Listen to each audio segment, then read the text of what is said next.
Olá! Vamos direto ao ponto neste nosso Deep Dive de hoje. A missão aqui é tentar entender uma coisa que, assim, parece meio estranha, né?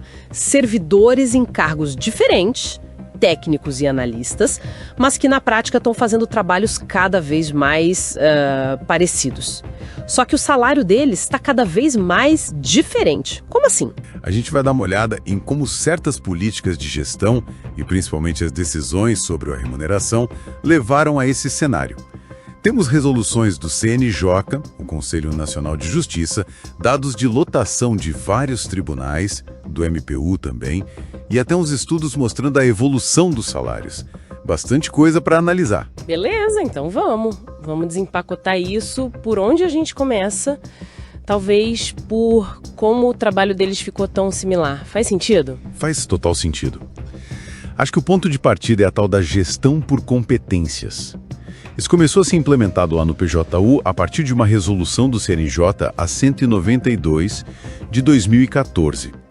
A ideia era, tipo assim, valorizar mais o que a pessoa realmente sabe fazer, os conhecimentos, as habilidades, as atitudes, e não só ficar preso ao cargo formal dela, sabe? Isso acabou incentivando uma transversalidade, uma mistura maior das competências entre os cargos. Ah, entendi. Então o foco virou mais, a gente precisa de alguém que saiba fazer X e menos precisamos contratar um analista ou um técnico.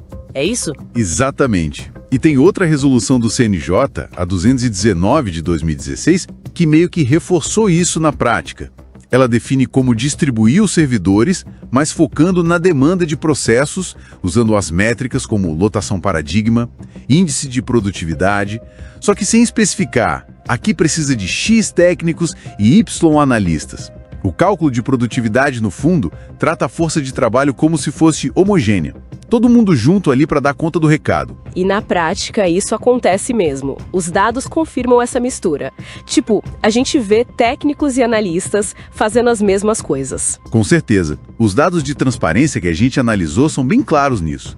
A gente vê, por exemplo, no TRT da 10ª região, tanto técnicos quanto analistas ocupando o mesmo tipo de cargo de chefia, como diretor de vara. E no STJ, no Superior Tribunal de Justiça, também. Vemos técnicos ocupando cargos CJ3, tipo assessor de ministro, e dividindo funções de confiança, as FCs, quase meio a meio com os analistas. Então, não é só uma impressão, é algo que os números mostram mesmo. E no MPU, fora do Judiciário, é parecido? Mesma coisa. Dados recentes lá da Procuradoria-Geral da República indicam que técnicos e analistas estão espalhados em funções e cargos comissionados de todos os níveis. Isso só reforça a ideia de que, no dia a dia, a competência individual da pessoa acaba sendo mais decisiva para onde ela vai trabalhar do que o nome do cargo original dela. E tem mais, né? Até a lei mudou recentemente. A Lei 14.456 de 2022 passou a exigir nível superior para os 2 cargos no PJU. Ou seja, até a formação foi nivelada. Certo. Então peraí, o trabalho ficou parecido, a exigência de formação também, mas aí vem a pergunta, como que os salários foram para a direção oposta, aumentando a distância? É aqui que a coisa fica realmente intrigante, né? Aí está o nó da questão. O principal motor para essa divergência salarial foi a política de reajustes. Há quase 30 anos, a regra tem sido aplicar reajustes lineares, ou seja, o mesmo percentual para todo mundo. Ah, tipo 5% para todo mundo? Parece justo, não? Parece, na superfície, mas pensa comigo. Se você aplica 5% sobre um salário base de, 5 mil, e 5% sobre um de 10 mil, o aumento em reais é diferente, né? No primeiro caso são R$250, no segundo são 500.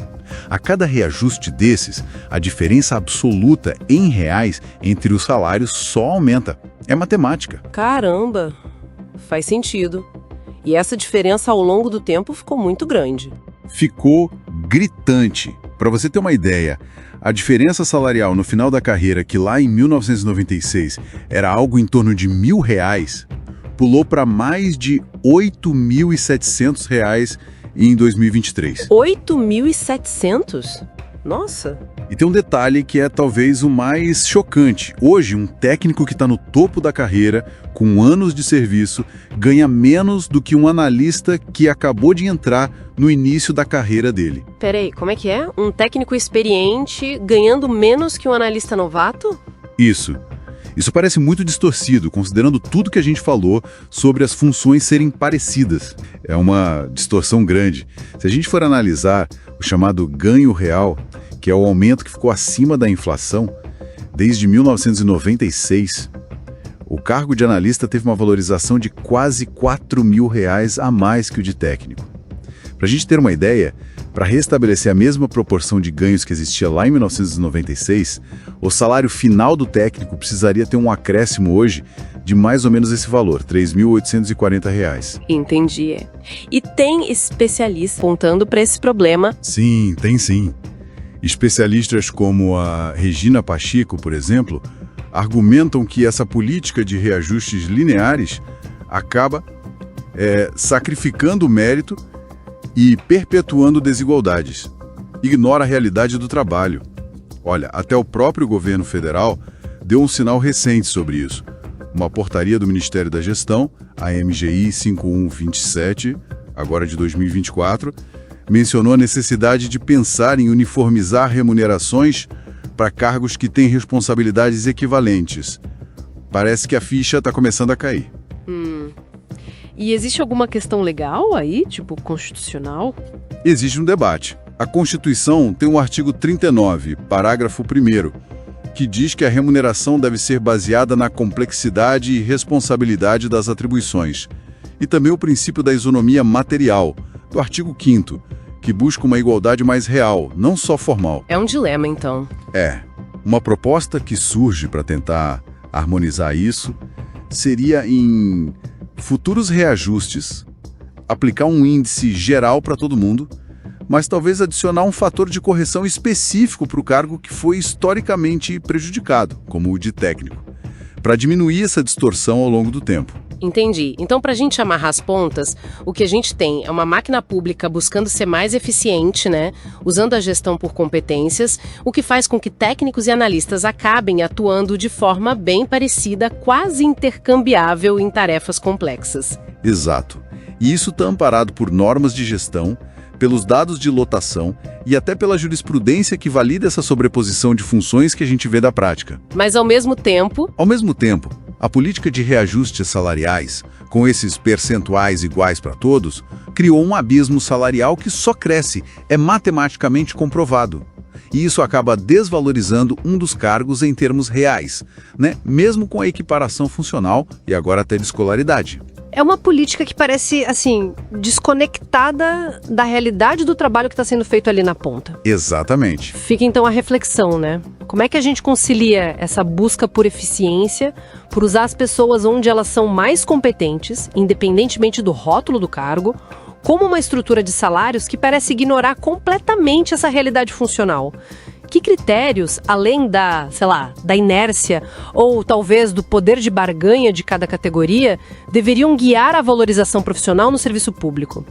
Para garantir não só aquela isonomia formal do papel, mas uma justiça material que reflita o trabalho que é de fato realizado. E algo para se pensar.